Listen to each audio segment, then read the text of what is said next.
Madam Shakuntala, and dignitaries on the dais and off the dais.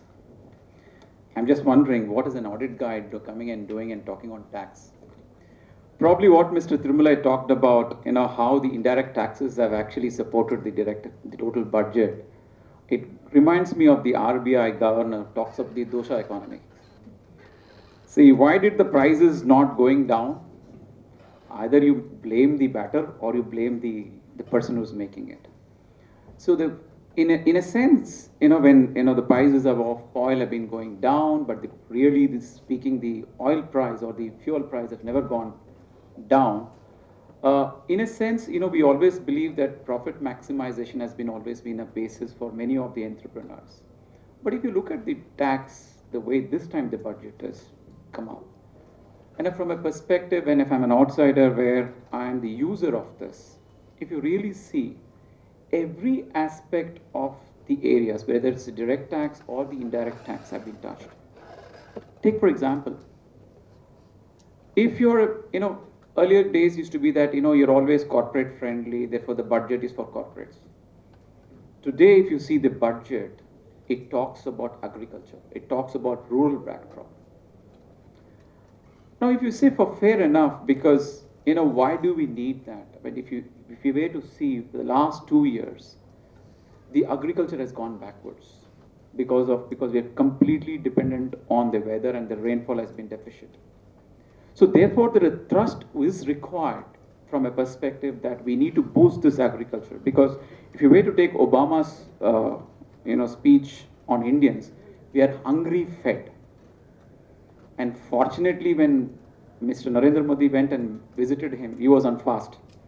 He was also hungry fed there. But just think about it. Maximum revenue, most of the people who are dependent on this economy is based on agriculture. So agriculture needs to be given very prominence, number one. Number two, infrastructure. If you were to see over a period of 5 years, the infrastructure companies have gone down. There's absolutely no growth. If I were to correlate between Mr. Abraham Lincoln when he talked about, he emphasized on infrastructure because infrastructure accelerates growth and thereby the country would do well. So these two areas which has been the focus of this budget. There are challenges in terms of when you look at it, the taxes for the corporates, what is to the corporates? There have been challenges in terms of, the R&Ds, where the rates have been reduced, or in terms of accelerated depreciations where there have been restrictions. But there are also benefits. The Make in India concept is a very good concept, and for every budget that you look at it, there are some good points, there are certain negatives. If you look at it, for a company which is incorporated, which is in the business, which commences business, there is a tax already for about 3 years with the MAT being applicable.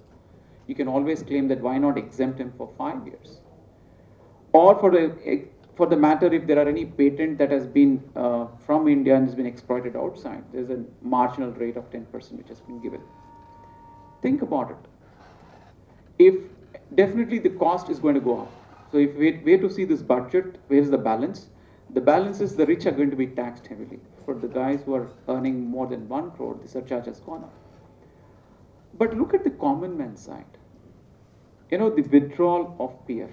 In India, because we don't have the so-called the social security, the withdrawal of PF or beyond a particular point about, whether it's a contribution by the employer about more than 1,50,000 or a withdrawal beyond 40% is subjected to tax. And if you see the analysis which you see on the PF withdrawals is mainly because of marriages or for certain emergencies like medical. I think probably in the speech where Mr. Jaitley had said that Rahul Gandhi had asked for ready paper, so therefore it granted.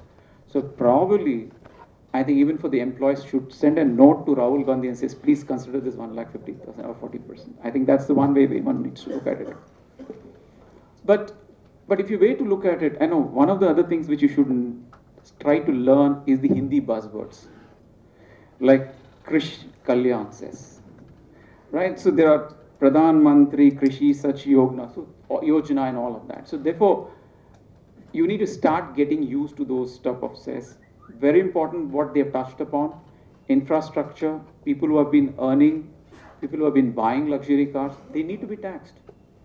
Because if you can afford a car, you should be prepared to pay the tax. So therefore, from that perspective, let's look at the e-assessments. Very good step which they're bringing in. Because the more you reduce the interaction, the less is the need for any changes or in manual intervention. So therefore, it's very important that the e-assessment is one area where a lot of the cases can be settled within no time. Suppose if you're in the US, the IRS just settles it down within a period of about 2 weeks, unless there are certain doubts which are raised that some questions are asked. So an e-assessment is a one very good area which has been touched upon. Tobaccos, people use consume tobaccos, very good. But the footwear, I don't see a relationship between one way you're increasing the luxury tax and all that, and you're increasing this service tax. But the other way, for example, you're reducing. I've seen, I don't know, probably when we have the deliberation by the indirect tax team, somewhere I'd seen the solar panels where somewhere it says for lamps it has been reduced, but for if it is a glazed, it is increased. So probably those are the areas where one could look at it. But someone also can look at in terms of those benefits which should be phased out. If you look at it, the budget is just not for this year. They put a period for about 4 years, from 2016 to 2020. That is one which will help many companies to plan their taxes, whether it is direct taxes or indirect taxes.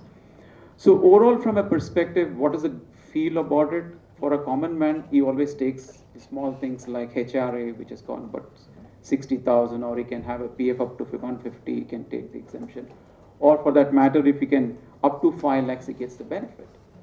But the more you earn, it's time that these taxes have to be paid, and all these deductions, so-called these deductions which are there right now, would be rationalized up to 2020, and then after which I think you should probably, my desire is, do not give deductions, have one rate of tax, so that administrating becomes easier, understanding becomes easier. But somebody might say the accountants will be out of job. I don't think so. You still have the ways and means, because there are always disputes which happens. So not to take much of time, thank you so much for allowing me to come and talk. And I'm sure the deliberation by my colleagues during the day would be more useful and more in detail. Ask as many questions as you can, so that I also learn in the process. Thank you so much.